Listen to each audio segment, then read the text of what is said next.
Hello and welcome to DSCJ home classes. Students, आज हम शुरू करेंगे हिस्ट्री का थर्ड चैप्टर जिसका नाम है Nazism and the rise of Hitler part 1।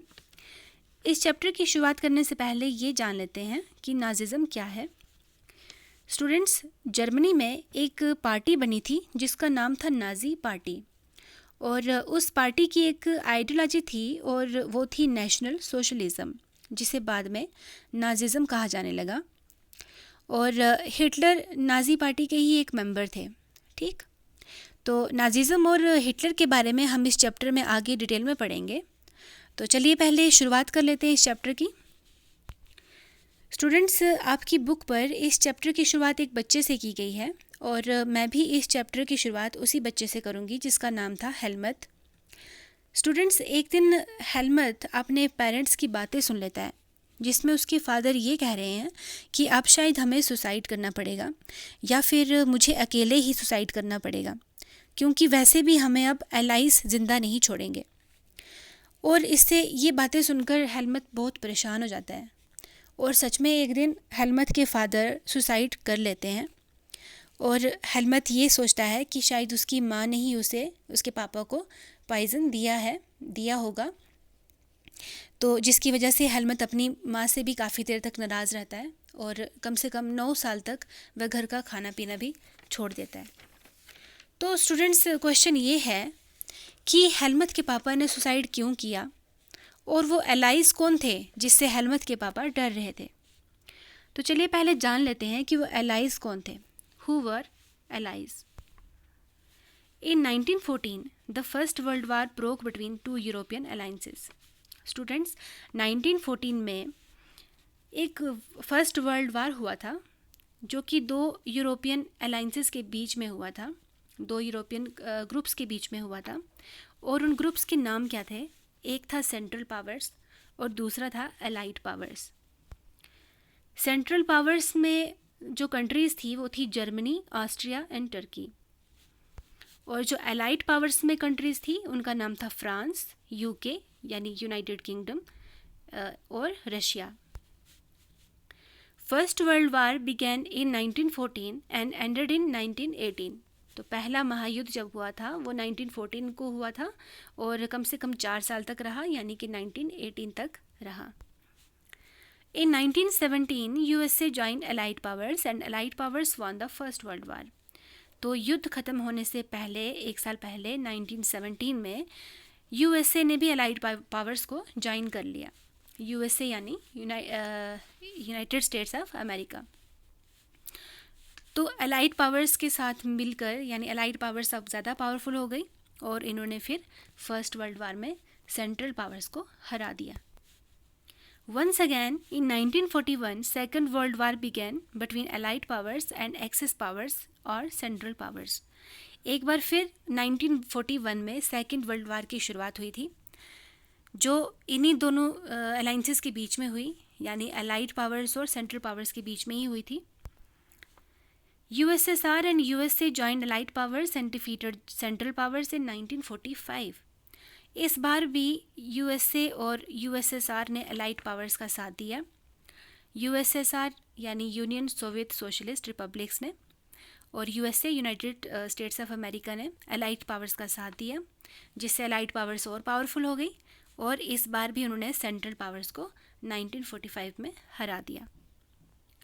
Italy and Japan were joint central powers but defeated by allied powers. जैसे USSR और यूएसए ने अलाइड पावर्स को ज्वाइन किया था, सेम वैसे ही इटली और जापान ने भी सेंट्रल पावर्स को ज्वाइन किया था, लेकिन फिर भी ये अलाइड पावर से ज़्यादा पावरफुल नहीं थे और अलाइड पावर से हार चुके थे। ये देख लीजिए मैप, इसमें जो ग्रीन वाला पोर्शन आपको दिख रहा है, ग्रीन कलर में जितनी भी कंट्रीज़ हैं ये सारी अलाइड पावर्स हैं और रेड कलर में जितनी भी कंट्रीज़ हैं ये हैं सेंट्रल पावर्स। येलो कलर में जो कंट्रीज़ हैं वो न्यूट्रल नेशंस हैं, यानी वो इन दोनों में से किसी भी ग्रुप में नहीं थी। अच्छा, आफ्टर सेकेंड वर्ल्ड वार, अब सेकेंड वर्ल्ड वार जब हुआ 1945 में जब ख़त्म हुआ तो उसके बाद क्या हुआ? स्टूडेंट्स, हम ये पढ़ रहे हैं कि हेलमत के फादर ने सुसाइड क्यों किया और एलाइज कौन थे। तो एलाइज के बारे में हमने जान लिया कि वह कौन थे। तो सेकेंड वर्ल्ड वार के बाद क्या हुआ था पहले ये देख लीजिए। Germany surrender to the Allies. अब सेंट्रल पावर्स हार चुकी थी ना सेकेंड वर्ल्ड वार के बाद, तो जर्मनी ने फिर एलाइज के सामने घुटने टेक लिए, यानी कि हार मान ली। Hitler and his propaganda minister Goebbels and his entire family committed suicide collectively in his Berlin bunker. तो घुटने टेकने के बाद, सरेंडर करने के बाद, हिटलर और उसकी जितनी भी मिनिस्ट्री थी, गोबल्स भी उसमें एक थे, उन सब ने अपनी फैमिली के साथ इकट्ठे एक बंकर में सुसाइड किया। बर्लिन जो है वो जर्मनी की राजधानी है और वहाँ पर एक बंकर बनाया गया था जो युद्ध के समय इस्तेमाल किया जाता था। अंडरग्राउंड कमरा होता है जिसमें अंदर छुप छुप के जहाँ से वार किया जाता है। तो उसी बर्लिन बंकर में इन्होंने सुसाइड कर लिया था। तो स्टूडेंट्स, हेलमट के फादर जो थे वो वही थे गोबल्स, जो हिटलर के हमेशा साथ साथ ही रहते थे। Goebbels was the father of Helmont. Who was Hitler? अब हिटलर कौन था? पहले ये पिक्चर देख लीजिए, इसमें हिटलर भी है और हिटलर के साथ गोबल्स भी है। Who was Hitler? हिटलर का पूरा नाम एडोल्फ हिटलर था। Adolf Hitler, the leader of Germany's Nazi Party, was one of the most powerful and notorious dictators of the 20th century.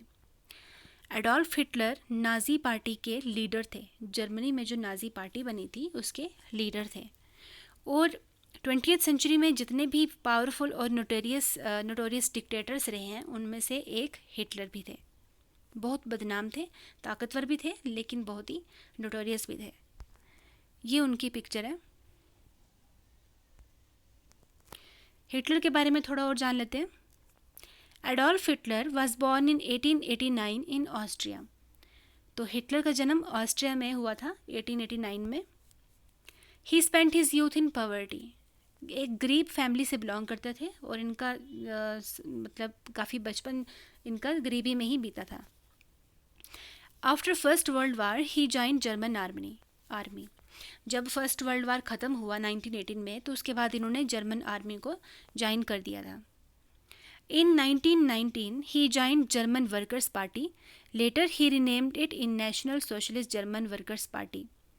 1919 में हिटलर ने जर्मन वर्कर्स पार्टी को join कर लिया था और बाद में इस पार्टी का नाम था National Socialist German Workers Party. And this party came to be known as the Nazi party. और बाद में इसको बहुत ही शॉर्टकट में नाजी पार्टी के नाम से ही जाना जाने लगा। By 1932 it had become the largest party. और 1932 के बाद फिर ये एक बहुत बड़ी पार्टी बन चुकी थी। On 3 March 1933 the famous enabling act was passed. This act establish dictatorship in Germany. It gave Hitler all powers. 3 मार्च 1933 में एक बहुत ही मशहूर एनेबलिंग एक्ट वहाँ पास किया गया था जर्मनी में, जिसके तहत जर्मनी में डिक्टेटरशिप एस्टेब्लिश की गई थी, यानी कि हिटलर को सारी पावर्स दे दी गई थी। During his dictatorship from 1933 to 1945 he initiated World War II in Europe by invading Poland on 1 September 1939। तो हिटलर की डिक्टेटरशिप का जो पीरियड था वो था 1933 से लेकर 1945 तक।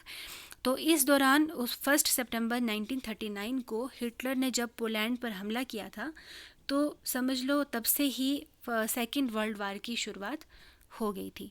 और ये सेकेंड वर्ल्ड वार किसके बीच में हुई थी? एलाइड पावर्स और सेंट्रल पावर्स के बीच में।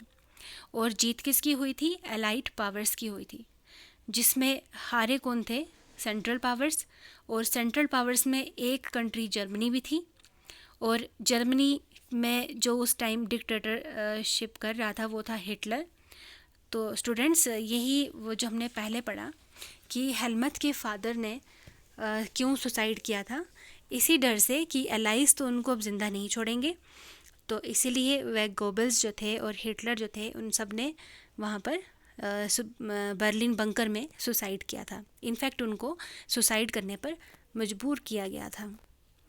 तो थैंक यू वेरी मच। ये आज आपका इंट्रोडक्टरी पार्ट था। तो हम नेक्स्ट वीडियो में इसके थोड़ा और फ्लैशबैक में जाएंगे और डिटेल में पढ़ेंगे। Thank you.